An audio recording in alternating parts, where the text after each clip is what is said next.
Assalamualaikum warahmatullahi wabarakatuh.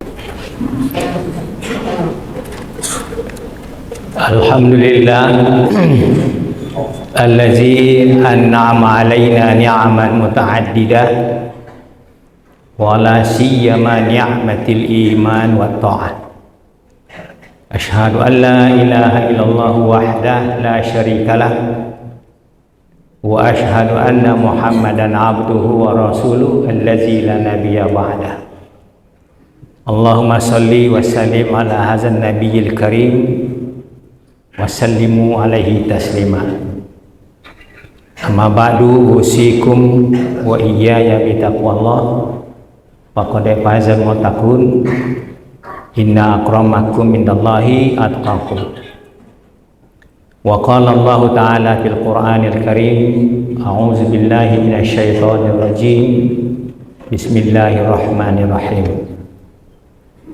Fa iza qadaytumus shalah fazkurullaha qiyaman wa qu'udan wa 'ala junubikum. Fa iza tuma'nantum fa aqimus shalah inna shalah kanat 'alal mu'minina kitaban mawquta. Kaum muslimin, setelah mengucapkan hamdalah kepada Allah dan selawat kepada Rasulullah, khatib berwasiat ke dirinya dan kepada kita semua, marilah kita selalu meningkatkan kualitas iman dan takwa dengan cara mempelajari, memahami dan mengamalkan ayat-ayat Allah yang tertulis dalam Al-Quran, dan juga memahami ayat-ayat Allah yang ada di alam semesta. Nah, kita sebagai orang Minang yang memakai falsafah alam terkambang jadi guru. Kaum muslimin, sidang Jumat, landasan khutbah singkat kita surat An-Nisa ayat 102. Apa singkat pembahasannya? Kita tinjau dari sudut pendidikan, maka sholat ini adalah pendidikan harian. Jumat ini adalah pendidikan mingguan. Yang memprogramkan materinya Allah, yang menentukan hasil belajarnya juga Allah, yang menjadi figur contohnya adalah Rasulullah.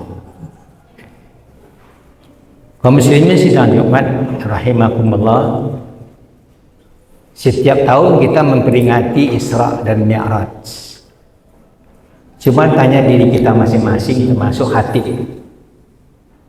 apa pengaruhnya peningkatan mutu solat kita? Diundang penceramah-penceramah hebat dari dalam atau dari luar negeri. Setelah dia pergi, benar-benar satu aja kalimat yang muncul, padik ceramah. Ada yang kata padik itu meningkat solat kita. Untuk motivasi mungkin boleh, tapi pembelajaran sholat ini sepanjang hayat. Kita pada umumnya di Indonesia nih, maksud negeri kita mendekati ibadah sholat itu dari sudut ilmu fikih. Wajib, ini sholat wajib, ini wajib. Coba ditinjau dari kacamata yang lain, lihat program yang ditentukan oleh Allah, hasilnya apa? Inna sholata tanha anil fahsya wal munkar. Tanha itu fi'il mudhari', fa'ilnya hiya. Ini kalau ada di antara kita yang tahu bahasa Arab, itu kan bahasa Al-Quran. Sholat itu mulai dari Allahu Akbar. Nanti kita lihat wuduknya. Allahu Akbar itu maknanya mencegah kita dari seluruh perbuatan fahsya dan munkar. Pertanyaannya, apanya yang melalang? Kita sudah baca Allahu Akbar, sudah jutaan ini. Lihat telaah kalimatnya, Allah memberitahu dirinya bahwa Allah lah yang akbar. Kenapa tak kabir dipakai? Kalau dipakai kabir, Allah kabir, masih ada peluang untuk manusia untuk sombong, untuk takabur, untuk arogan. Tapi Allah pakai isim tafdil, akbar. Tak ada yang manusia untuk peluang untuk sombong, untuk takabur. Coba lihat kita dengan ilmu kita, pangkat kita, kedudukan kita, harta kita. Lihat tengah-tengah masyarakat, bahasa Minang, Padang Jawa itu layangkan, penandakik itu tukikkan. Penyebab dari kemungkaran, kemaksiatan dan dosa segala macam ini kan dari sifat kesombongan itu, keongehan itu. Kalau orang yang tidak pernah baca Allahu Akbar, itu sudah pasti sombong. Ada umat Islam yang tak pernah baca Allahu Akbar, syahadatnya ketika SD. Tapi kalau sudah sekian juta membaca, masih bersyukur, berarti yang solat itu baru yang membaca lidah, hati tak tahu. Namanya di dalam kitab yang kita pelajari Salatul Abdan. Roh tak ikut. Yang dituntut Salatul Abdan wa Salatul Arwah. Solat badan dan solat roh. Lidah membaca Allahu Akbar, maknanya itu dipegang oleh roh. Yang kembali kepada Allah roh, tak jasad. Di antara kita sudah banyak mengantar orang-orang yang meninggal. Jasadnya, pangkatnya tinggi, berpuluh-puluh mobil mengantar. Yang diantar jasadnya, rohnya siapa yang mengantar? Nah, kalau tidak ada makna Allahu Akbar tadi, kemana rohnya pergi? Ke iliyin atau ke sijin? Nah, itu akibatnya kita pendekatannya pendekatan fikih, ajib, sunan. Di Minang lah diterjemahkan, berjalan peluru kaki, mengecek peluru muncul. Siapa yang menyuruh melihara? Kan roh kita, jiwa kita, rohani kita. Lidah kerjanya cukup membaca. 17 rakaat kita solat sehari semalam, 94 kali kita baca Allahu Akbar itu. Sehari semalam, belum masuk yang sunat, belum masuk tarawih, belum masuk lagi solat-solat yang lain. Kalau kita sudah 70 tahun, 60 tahun, 50 tahun sudah berapa? Makan vitamin. Kok tidak ada perubahan semakin tua tidak ada perubahan? Itu buktinya belum sampai lagi ke rohani kita. Lidah kita saja yang fasih. Nah, kita lihat surat Toha ayat 14. Aqimi sholata li zikri.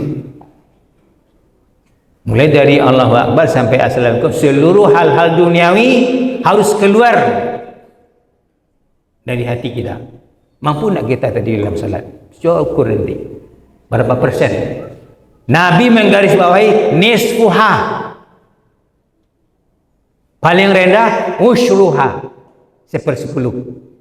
Berarti itu ketika takbir ihram, takbiratul ihram, niat berdiri. Tidak ada lagi. Nisfuha, 2 rakaat salat Jumat, 1 rakaat bisa kita kendalikan. Dengan apa dikendalikan? Bila kita tahu apa isi makna yang dimaksud dengan kalimat itu. Tidak wajib sunatnya lagi, itu di luar. Apa maknanya Allahumma ba'id baini wa baina khotoyaya kama ba'adta bainal masyriq wal maghrib? Bagi kita yang membaca Allahumma ba'id, jauhkanlah aku dari dosa seperti jauhnya timur dengan barat. Nah, kita baca itu baru selesai salat sudah berdosa, balik kemana-mana sudah dosa. Nah, baca surah An-Nisa ini. Selesai kamu salat, wazkurullah, selalu zikrullah. Qiyam, sedang berdiri. Qu'ud, sedang duduk. Junub, berbaring. Pekerjaan yang kita lakukan Nabi salat, kalau nak sedang berdiri, sedang duduk. Tak sedang duduk, sedang berbaring. Orang melakukan perbuatan keji mungkar, maksiat, sedang berdiri. Kalau tidak duduk, pasti dia lupa. Berarti rohnya sedang dikuasai oleh syaitan. Syaitan itu kan bahasa Arab. Shin, Ta, Nun. Itu huruf dasarnya. Apa maknanya? Bauda. Kerja setan menjauhkan kita daripada kebenaran Al-Quran dan Sunnah. Kita orang Minangkabau yang jadi pemimpin di kita Minangkabau siapa? Kan tak orang. Kemenakan berajuk ke mamak. Mamak berajuk ke pengulu. Pengulu jajuk berajuk ke mufakat. Mufakat berajuk ke nambana. Tak kau orang belah Al-Quran. Bagaimana kita sekarang? Coba lihat kita yang tua-tua ini. Makin dekat atau tidak? Ini mengapa kadang-kadang ulama sulo bendang dalam nagari. Kalau di rumah tangga ada ulama. Anak dipangku, kemenakan dibimbing. Kita di rumah istri, kita sebagai bapak. Kita di rumah orang tua, kita sebagai mama. Di rumah orang tua, kemenakan. Di rumah anak, di rumah istri, orang tua. Anak dipangku dengan apa? Dengan yang benar, Al-Quran. Dan tak lapuk di hujan, tak lakang di panik. Kia mau bangun mana je lebih. Kalau anak-anak kita tawuran, kelahian segala macam, berarti kita orang tua tak ada wibawa di rumah. Yang kita fikirkan sandang, pangan, papan, punggung kita bersahur, parit pun tak berisi. Itu memang kewajiban.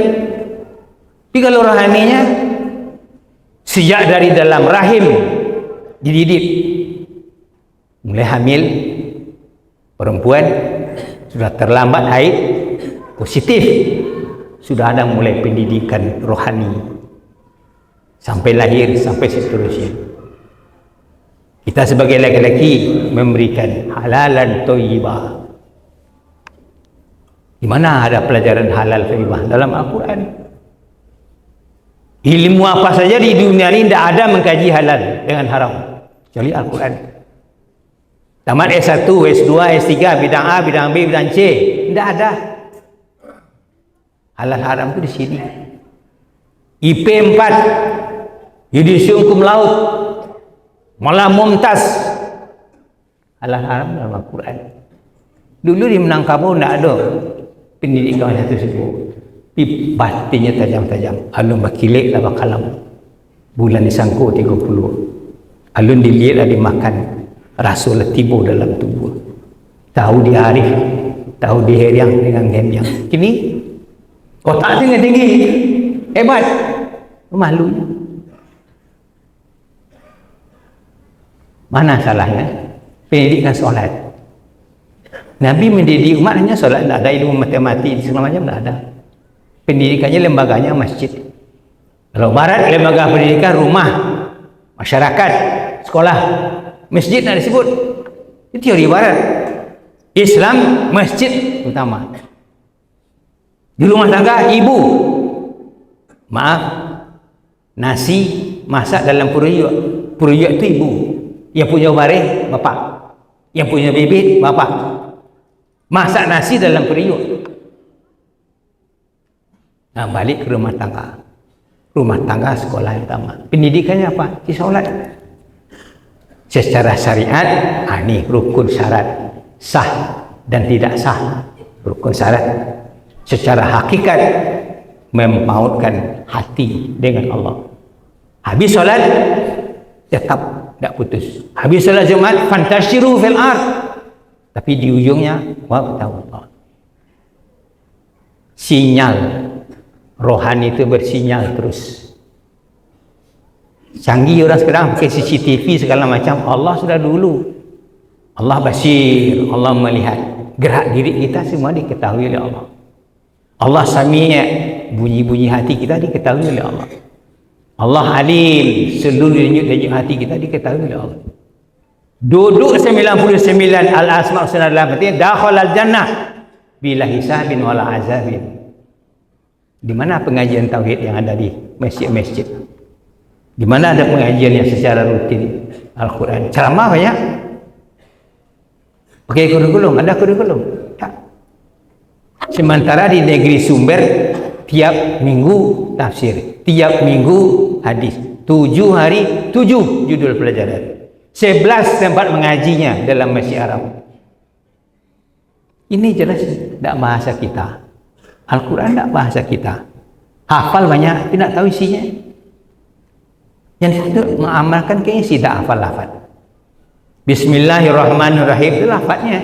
Mengamalkan bismillah bagaimana? Irhamu man fil ard yarhamkum man fis sama. Berkasih sayanglah kamu di muka bumi, jangan berbensian. Beda pendapat silahkan, beda ini, tapi tetap rahim roh kita sama. Rahim jasad yang berbeda. Jasad rahimnya ibu kita masing-masing.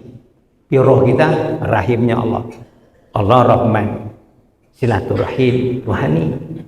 Nah, kalau orang mengamalkan bismillah semua kan ada. Oh, bertikir dalam soal dunia. Silahkan. Tidak boleh berbensian. Apalagi kalau sampai selesai seluruh kalimat, seluruh perbuatan, seluruh perkataan, seluruh gerakan, semuanya tanha anil fahsya wal munkar. Oleh itu Bapak dirubah sistem pembelajaran di masjid-masjid kita masing-masing, pendalaman materi yang ditingkatkan kualitasnya. Syariatnya tidak bisa ditingkatkan. Nabi mulai solat Allahu Akbar, selesai Assalamualaikum. Nabi, sahabat sampai akhir zaman. Di maknanya, hakikatnya dalam khairul qurun qarni, sebaik-baik pengamal Islam itu zaman Nabi. Nah, kita sudah berapa tahun, sudah berapa abad belakang Nabi. Bagaimana kira-kira? Oleh karena itu kaum muslimin, cobalah tengok-tengok surah An-Nisa ayat 2. Selesai solat tidak boleh putus hubungan dengan Allah. Aqulu qouli hadza wa astaghfirullah innallaha ghafurur rahim.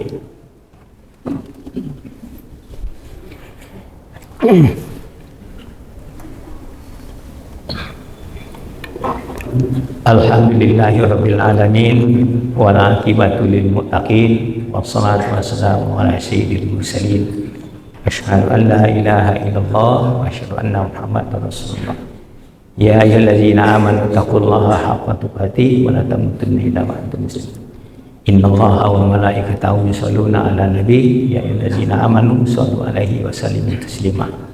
Allahumma sholli ala Muhammad wa ala ali Muhammad kama shallaita ala Ibrahim wa ala ali Ibrahim fil alamin innaka Hamidum Majid. Allahumma ighfir lil muslimin wal muslimat wal mu'minin wal mu'minat al ahya'i minhum wal amwat bil bahri wal ari amin amin ya mujibas sa'ilin. Rabbana zalamna anfusana wa illam taghfir lana wa tarhamna lanakunanna minal khasirin. Rabbana atina fid dunya hasanah wa fil akhirati hasanah wa qina azabannar wa la zikrullahi akbar innallaha ya'lamu ma tasna'un.